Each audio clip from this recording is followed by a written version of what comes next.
The royal family's unwavering loyalty to the country and the British people is an inspiration in times of crisis. They are brave and they have this rock-hard sense of duty that runs all the way through them. During the Second World War, with British morale at an all-time low, the royal family stepped up, and one member in particular stood out. Putting themselves in the line of danger was integral to the wartime effort, was the Queen Mother's genius, really. Tonight, how the Queen Mother became an icon when the country was blitzed by German bombers. To you, my fellow countrywomen all over the world, what have I done, you may ask, compared to what my boy has to put up with? How she was determined to stay put, despite deadly dangers. Queen Mother said, "The girls won't leave without me. I won't leave the king, and the king will never leave." And she meant it. How she took extreme measures to protect herself from the imminent threat of German kidnap. She was ready with this rifle. She had guts, and if she could, she would have used it against the enemy. And the moment Hitler came close to an assassination that would have changed the course of our history. Hearing the unmistakable whir-whir of a German plane and the scream of a bomb that hurtled past them and exploded in the quadrangle. We'll hear how this extraordinary lady boosted morale across the empire. I wish you all every good fortune in the admirable work that you are carrying on. She was leading from the front and saying, "We will get through this," and was the epitome of that British stiff upper lip, but also with a smile on her face at the same time. And how the Queen Mother pulled no punches when it came to the enemy. She made sure that everybody knew that she was practicing killing Germans by killing rats. Hitler famously called the Queen Mother the most dangerous woman in Europe. She actually ended the letter, "Tinkety tonk, old fruit, and down with the Nazis." The royal family are figureheads for the morale of the nation, through good times and bad. A crisis is really when the monarch has to earn his or her butter. It's all very well waving and smiling, but when the country's got real problems, that's when we really expect to see our king or queen. They are brave and they have this rock-hard sense of duty that runs all the way through them. Our Queen witnessed her first national crisis at the outbreak of the Second World War when she was just 14. But all eyes are now widely known as the Queen Mother. Elizabeth Angela Marguerite Bowes-Lyon was born in 1900. A lady at the age of 4, she was homeschooled and fluent in French by the time she was 10. Well, my understanding is that Elizabeth was always a very bubbly, buoyant, bright, naughty, mischievous child and adult. She was very charming, she was very intelligent, and she was extremely determined. She was one of the most determined people you could ever hope to meet. She'd had a kind of carpe diem attitude to life. She talked about how terrible it would be if you'd gone through your whole life not doing the things you weren't supposed to do. So you hadn't smoked, you hadn't drunk, and then the next day you were run over by a big red bus. So what should you be doing now to make the most of the opportunity? Her parents, the Earl and Countess of Strathmore, stressed that patriotism and religion were so tremendously important. I think this instilled in her a steel that became evident in a time of crisis which was so important. Elizabeth's earliest experience of a crisis was at the age of just 13, during World War I. Sadly, she lost one of her brothers in the First World War. He was part of the Black Watch Regiment, and he was killed. Another of her brothers was also taken as a prisoner of war for 2 years.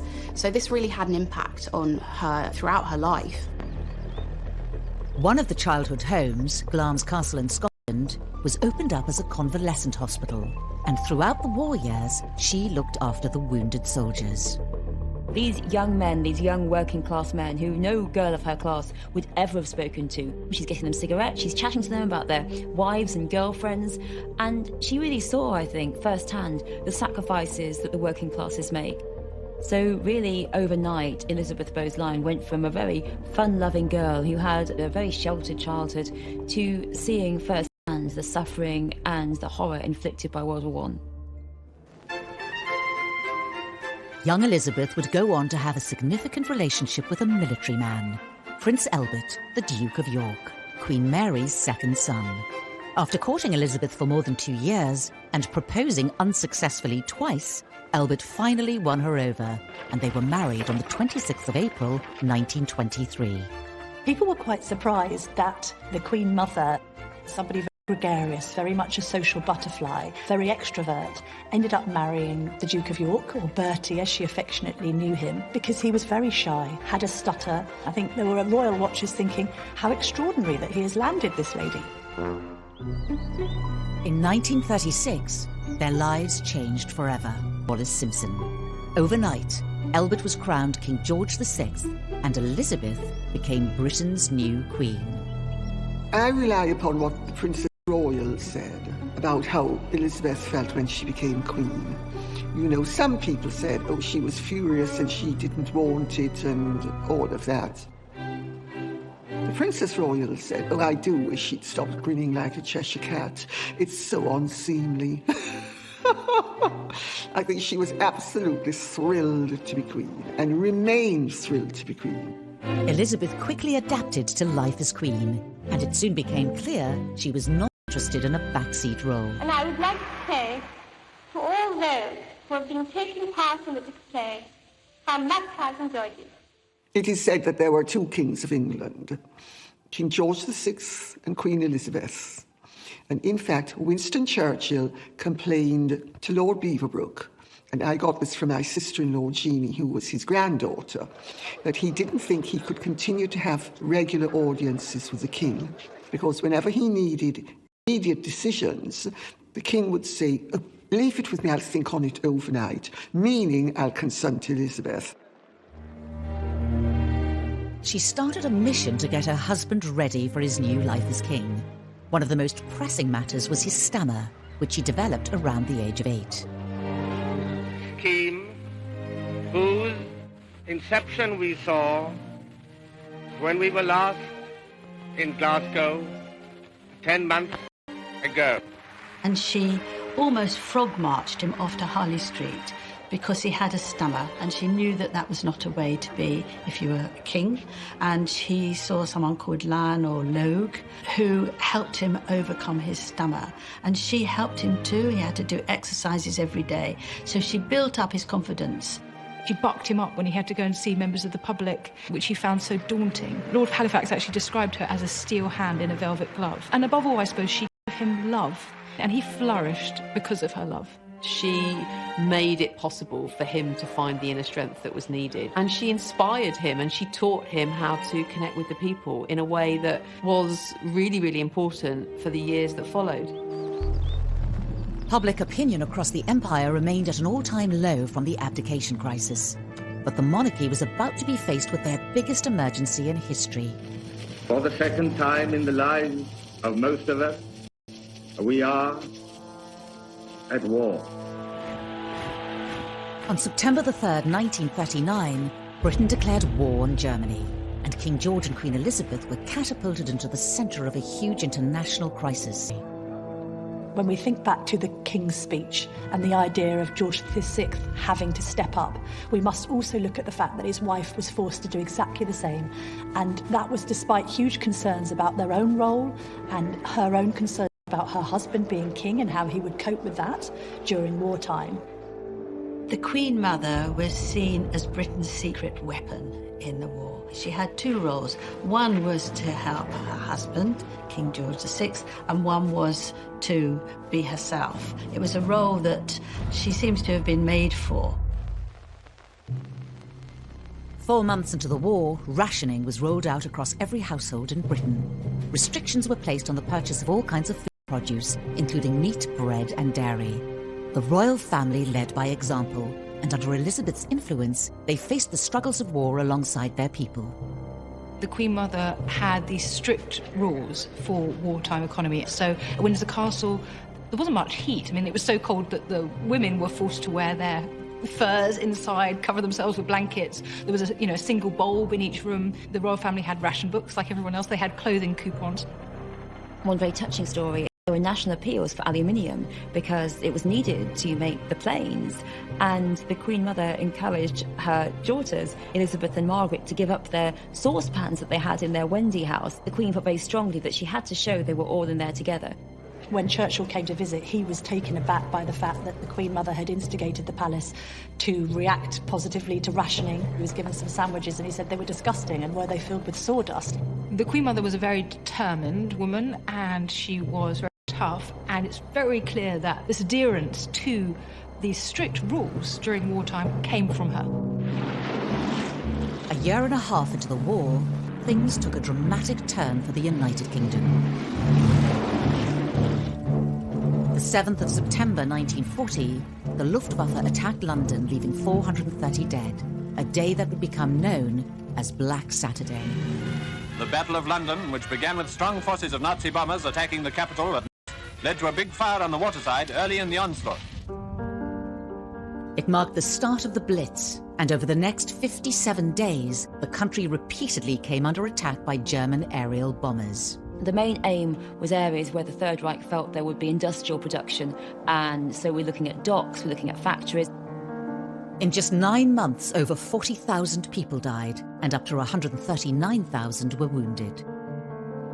Over 1 million homes were destroyed. Churches, historic houses, museums, the Commons in the House of Parliament was destroyed. And so there was a sense in which the city, particularly the capital city, on Britain. The idea that you could be bombed to smithereens at home, war had never been like this before. It would always been overseas, now it was at home, and the home was threatened, and the suffering was really unimaginable. London was bombed more heavily than anywhere else. The Luftwaffe destroyed a third of the capital. On the morning of the 13th of September, they set their sights on the city's prime target, Buckingham Palace. She describes these plumes of dust, the horrendous noise, and like any other families facing a similar situation at the time, that scrabble to find out if anyone had been injured.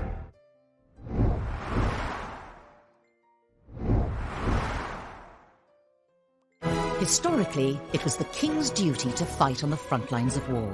The last to do so was George II in 1743, during the War of Austrian Succession. Traditionally, the role of a monarch was to be a warlike figure, to actually be a war leader. At the time of the Second World War, it was a more ceremonial role. But actually, that ceremonial, symbolic role was incredibly important. A hands-on monarch was crucial in boosting the mood of a war-torn nation. Once again, we have been forced into war. We have all a part to play, and I know you will not fail in yours. Only when we have won through to an enduring peace shall we be free to work unhindered for the greater happiness and well-being of all mankind. The Queen Mother, then Queen Elizabeth, was ready to fulfill her duties, even if that meant putting herself in danger. As the death toll continued to rise, politicians expressed concern, not just over the royal family remaining in their home, but staying in the country. The Queen Mother's personality was one of defiance. She was tough, she was resilient. Churchill was advising her to flee to Canada. It was actually advised by the Cabinet Office at the beginning of the war and advised again by Churchill at the time of the Blitz. The Queen Mother said, "The girls won't leave without me. I won't leave the King, and the King will never leave." And she meant it. It was troubling to Churchill, it was troubling to ministers who had advised them, like other aristocrats, to flee and leave the country. But they defied that. Elizabeth had a great amount of influence over her husband. I don't think he would ever have left the country. He'd have seen it as his role to stay.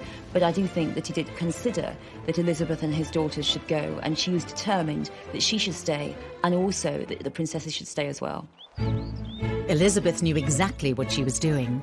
Press reports of the family remaining at the palace portrayed a powerful message to both the enemy and the people at home. The resistance and of British pride. The message was that things weren't that bad. They couldn't be that bad if the King and Queen were still here. So it's very much a sense that they were saying, we are in it with you. This is a narrative of shared suffering. And it's amazing what people can endure if there's a sense of equity about the distribution of the suffering. And so understanding that, putting themselves in the line of danger was integral to the wartime effort was the Queen Mother's genius, really. Well, I think there was a very strong propaganda message to the royals staying put. It was very much this sense of we will not be defeated. Refusing to leave the most iconic building in the country was a tactical move, but it left the family and their staff vulnerable to attack from the Third Reich. It was a huge risk for the royal family to stay in London at the time of the Blitz. Just like today, the royals are a target. To be able to take one of them out, that would have been a morale boost for the Germans, but it also would have knocked the morale of the Brits as well. German aerial bombers were not the only threat to the royal family. There were rumours of potential kidnap from German parachutists. So with the help of Winston Churchill, Elizabeth took drastic measures to prepare herself. During the war, Churchill came and saw her a great deal, and he gave her a rifle. And so she would go around practicing shooting by trying to kill off rats. But she was ready with this rifle. She had guts. If she could, she would have used it against the enemy. This was seen by many as a clever propaganda technique devised by Elizabeth. She made sure that everybody knew that she was practicing killing Germans by killing rats. There was a link, and the link was that the Nazis were rats. And so the word was leaked that she was at the palace practicing shooting rats. Propaganda is very important in a war. All of this tells us of a woman who was humorous in the face of disaster. The expression is a tough old bird, isn't it? She was somebody who wasn't going to easily be cowed. If you think that the best way to deal with rats is to practice hitting them as if they're Germans, then you've got a certain spirit about you. Nothing could prepare Elizabeth for the events that unfolded during September 1940. On the 8th, a 50-kilogram bomb was dropped by the Luftwaffe on the grounds of Buckingham Palace, but it failed to explode. Just a few days later, at 11 a.m. on the 13th of September, the Germans hit the palace again. The Nazis hit Their Majesty's private chapel. The King and Queen had worshipped here only a few hours earlier. An unpublished letter written by Elizabeth gave us a unique insight into what happened that day. We have her writing to her mother-in-law, describing, hearing the unmistakable whir-whir of a German plane and the scream of a bomb that hurtled past them and exploded in the quadrangle. So they were very close to assassination. She says that her knees trembled a little bit after the explosion, which seems reasonable when you've had a bomb almost explode on you. The devastation caused by the 5 high-explosive bombs was terrifying. I saw a great column of smoke and earth thrown up into the air, and then we all ducked like lightning into the corridor. She describes these plumes of dust, the horrendous noise, and like any other family facing a similar situation at the time, that scrabble to find out if anyone had been injured. It didn't take her long to realise that she was actually the person who had to make sure that everybody else was all right, and that would be very much her role. So I imagine that's also quite strengthening, actually, if you can put your own fear aside and sort of concentrate on other people's. And I'm sure she did a very good job, because she was basically a very strong person, and she was very much a leader, and she knew that that was where she could make an impact. She went to check on the housemaids, she went to speak to the chef, and she talks of how the servants were really magnificent. They then retreated to their air raid shelter, which we know the Queen Mother had kitted out in soft furnishings and had fashion magazines on a table to make sure that everyone could be relaxed. But again, they were there in there with their staff. Everybody had their nerves shot to pieces, but there was this sense that this was the way things were back then, and that they just had to keep on carrying on, gritting their teeth and getting through it in any way they could. Despite the devastation, Elizabeth's primary concern was her people. She wrote in the letter, "We lunched down in our shelter, and luckily at about 1:30 the all-clear sounded, so we were able to set out on our tour of East and West Ham. The damage there is ghastly." Rather than staying around to deal with their own problems, they went to see those in the East End who'd also been bombed. So that's a private letter, and I think as such it gives us a privileged insight into the character of this woman. The letter also gave a touching and personal description of how Elizabeth was feeling at the time. It does affect me seeing this terrible and senseless destruction. I think that really I mind it much more than being bombed myself. 4 people were injured that day, and later 1 died. The King and Queen had been lucky to walk away unharmed. Churchill himself was not told the closeness of this attack and what had happened until quite a long time later. She wasn't intimidated, she wasn't scared, so I really think that showed it. Her spirit is summed up by the way she said, "Dear old BP," meaning Buckingham Palace, "is still standing." And to a cousin, she actually ended the letter, "Tinkety-tonk, old fruit, and down with the Nazis." The bombing was a pivotal moment in the royal family's relationship with the public. Hitler had actually brought them closer together. I think from the Nazi high command that if they bombed Buckingham Palace, it would create press images of this destitute sovereign, the bombed out palace, and it would lead to despair among the British people. And exactly the opposite happened. 40 reporters were invited to view the damage. All civilized people give thanks that their majesties have escaped the Nazis' barbarous attacks. The Sunday graphic newspaper detailed how that day resonated with so many people. For the second time, a German bomber has tried to bring death and destruction to the home of their majesties. When this war is over, the common danger which King George and Queen Elizabeth have shared with their people will be a cherished memory and an inspiration through the years. The message that was coming out of that was, this beast in Berlin who has tried to assassinate our beloved sovereign, we can't let them get away with this. And there was a sense of pulling together. So immediately, it actually served to do the opposite to what the Germans have thought and became this extraordinary PR opportunity. The king is still in London, in London, like Mr. Jones and Mr. Brown. The king is still in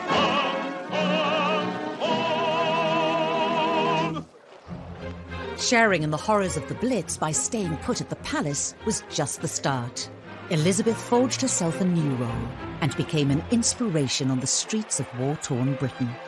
There were times when the Queen Mother was putting her arm around people, physically comforting them through this horrific time. She was by her husband's side, but really was hugely influential, and it was almost more her than him that became the figurehead at this time of great national crisis.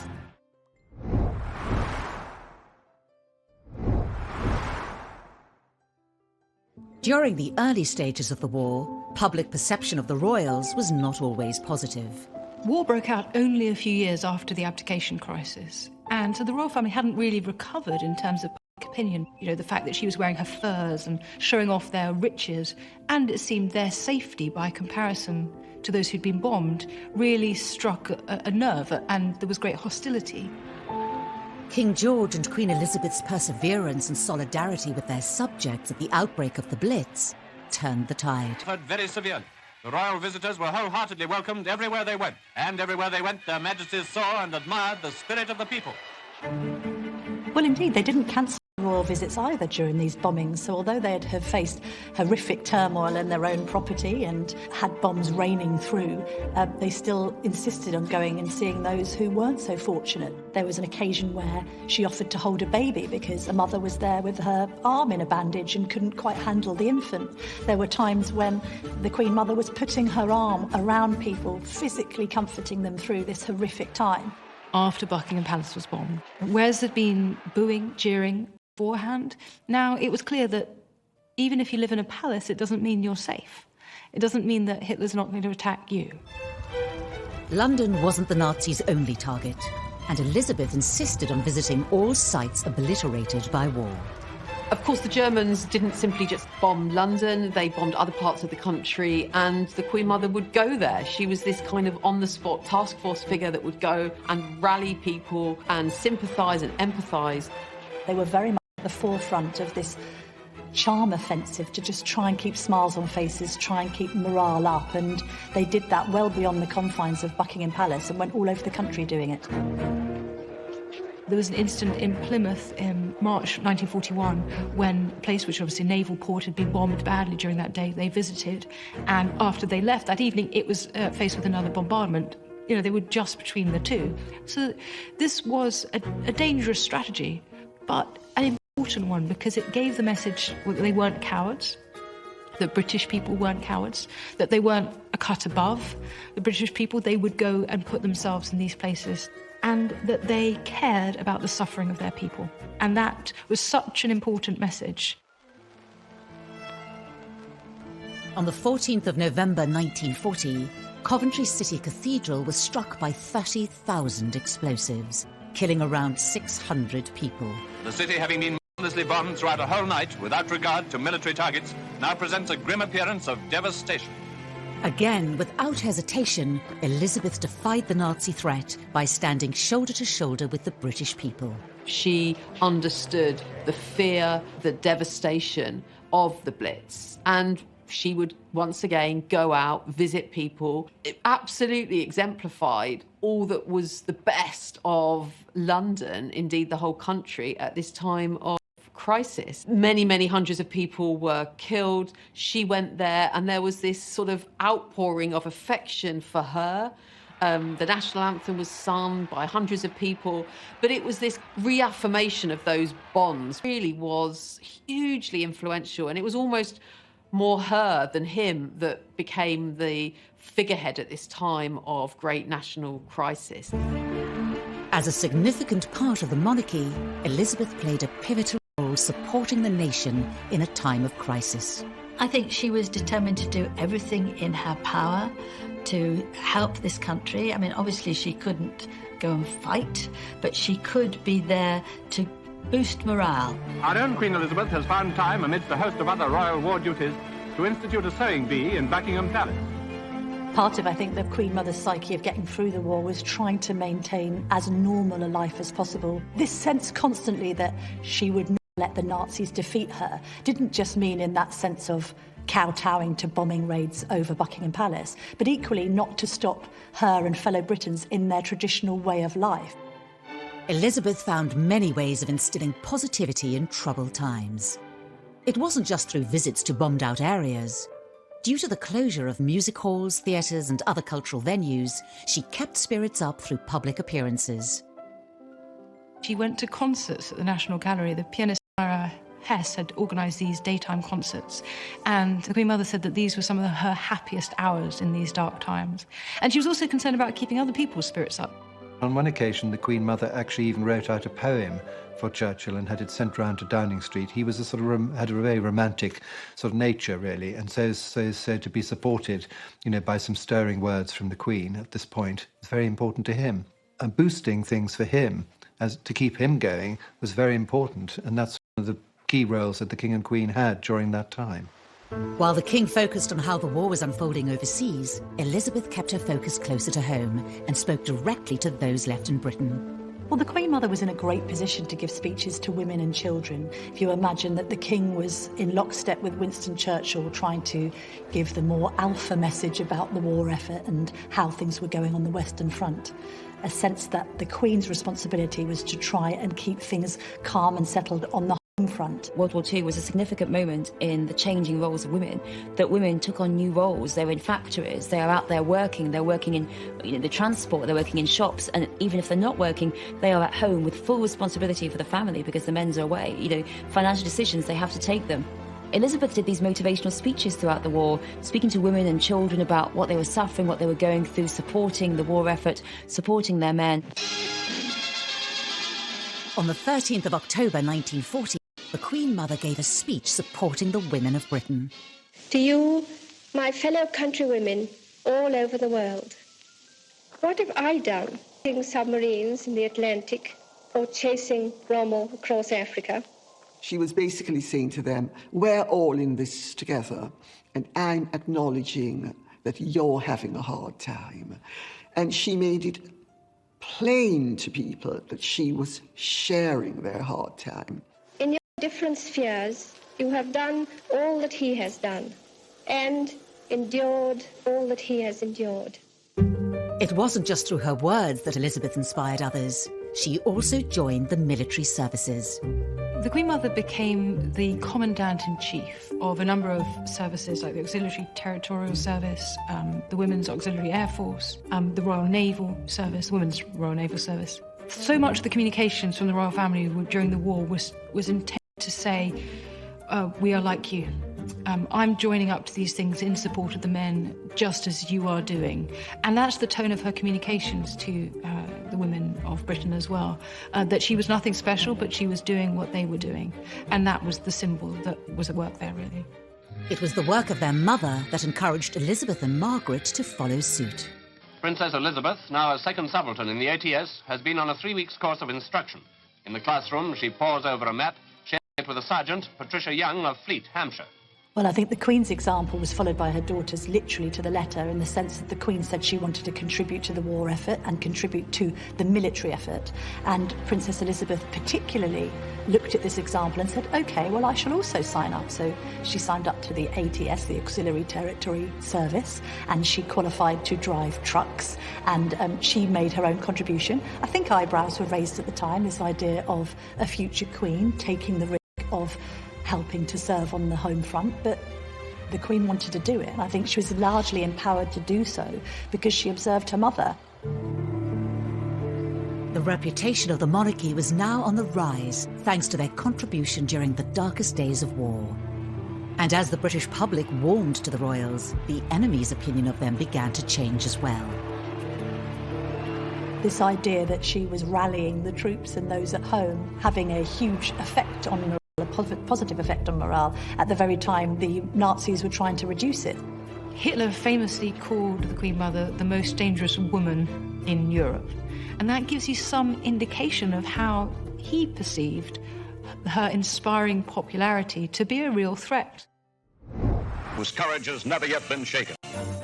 The Blitz spirit was a rare moment of hope to emerge from the ruins of heavily bombed London during World War II. The British people were brought closer together through the common goal of surviving the war, and the then Queen Elizabeth, now known as the Queen Mother, nurtured the solidarity. The Queen Mother was a key part of Blitz spirit. She really felt that it was her job to give hope. It was her job to go and see people and say, it will be better. And I think she knew that it meant so much to people for her to go out there. Elizabeth was at the forefront of raising the nation's spirits during the war. But in the dark days of the Blitz, would even her best efforts have an impact? Well, I think the Blitz spirit and this idea of keep calm and carry on is very much exemplified in the Queen Mother. That sense of putting duty first, of being visible, of trying to connect with the public, because you are a figurehead on one hand, but also taking this role as mother of the nation. The Queen Mother was this kind of on-the-spot task force figure that would go and rally people. It just gave everybody a sense of hope, a sense of optimism, a sense of strength. And indeed, the Ministry of Supply, when they did figures afterwards of productivity on days after visits from the King and the Queen, productivity would increase. I wish you all every good fortune in the admirable work that you are carrying on. People had had a lift. People were re-energised again, and it was that the Queen Mother really did bring to the war effort. Elizabeth's unsinkable optimism and rabble-rousing character was well received on the home front, but also felt keenly behind enemy lines. Hitler famously called the Queen Mother the most dangerous woman in Europe. And that gives you some indication of how he perceived her inspiring popularity to be a real threat, that actually it would continue to encourage British people to keep going in the face of what looked like certain defeat. It is not putting a smile on their face. I'm sure the Queen Mother loved the notion that Adolf Hitler dubbed her the most dangerous woman in Britain. This idea that she was rallying the troops and those at home and having a huge effect on morale, a positive effect on morale. She was wonderfully defiant. That can't have gone down at all well in Nazi headquarters, I wouldn't have thought.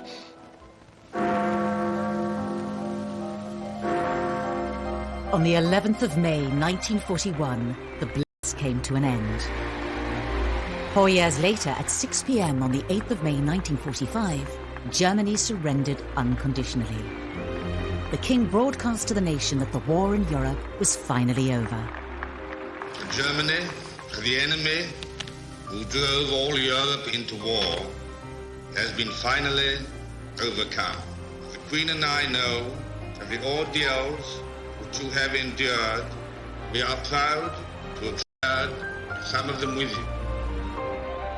So VE Day, Victory in Europe Day, was huge. The end of the war. But you've got huge, jubilant crowds gathering, people jumping in the fountains in Trafalgar Square. You've got people dancing in the streets.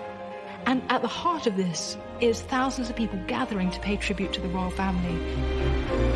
The royal family were at the heart of the nation's celebrations. The King and Queen had been at the heart of the war effort, and that was displayed in the appearances. Everybody went absolutely wild. The King and Queen were called onto the balcony 8 times. They were there sometimes with their daughters, sometimes with Sir Winston Churchill. People went crazy. It was the most wonderful, wonderful day.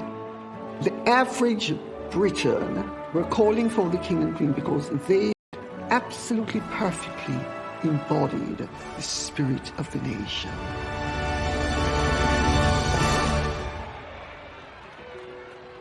The war had finally come to an end.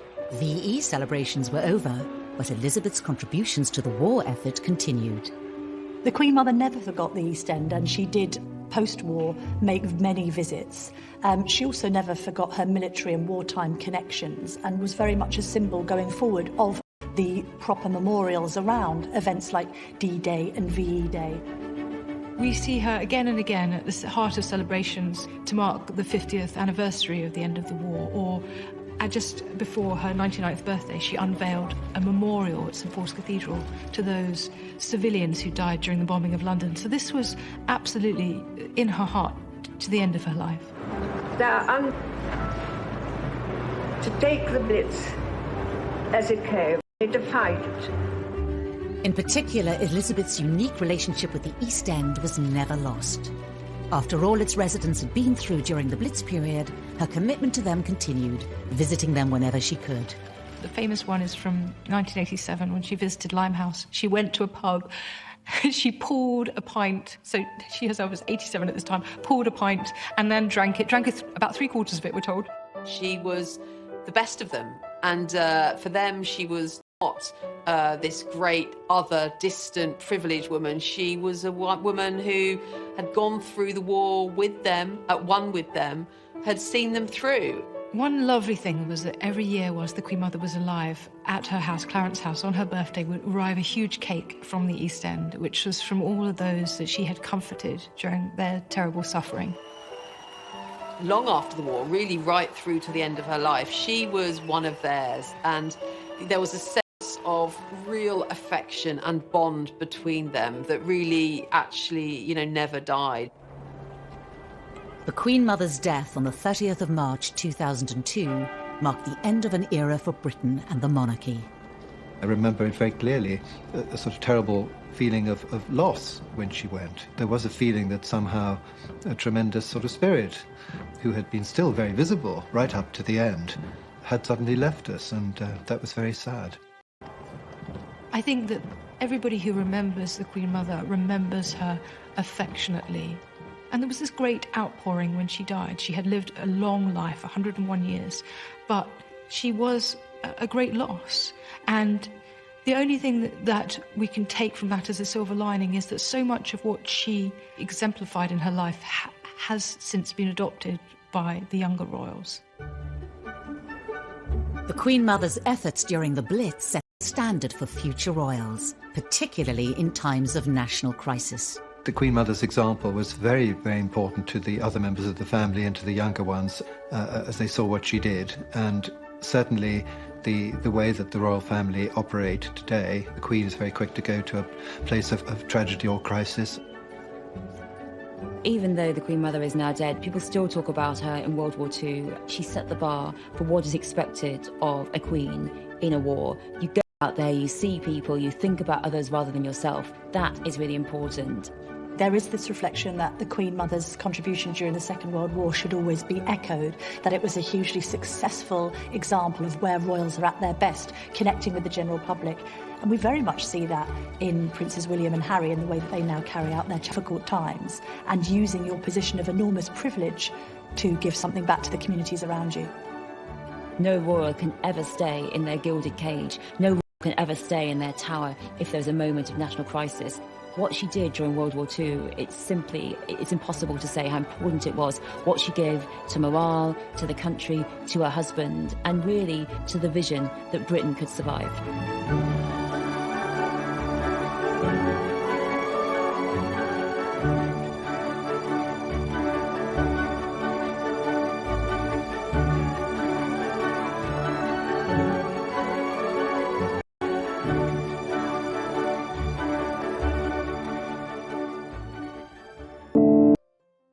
Historically, it was the king's duty to fight on the front lines of war. The last to do so was George II in 1743, during the War of Austrian Succession. Traditionally, the role of a monarch was to be a warlike figure, to actually be a war leader. At the time of the Second World War, it was a more ceremonial role. But actually, that ceremonial, symbolic role was incredibly important. A hands-on monarch was crucial in boosting the mood of a war-torn nation. Once again, we have been forced into war. We have all a part to play, and I know you will not fail in yours. Only when we have won through to an enduring peace shall we be free to work unhindered for the greater happiness and well-being of all mankind. The Queen Mother, then Queen Elizabeth, was ready to fulfill her duties, even if that meant putting herself in danger. As the death toll continued to rise, politicians expressed concern, not just over the royal family remaining in their home, but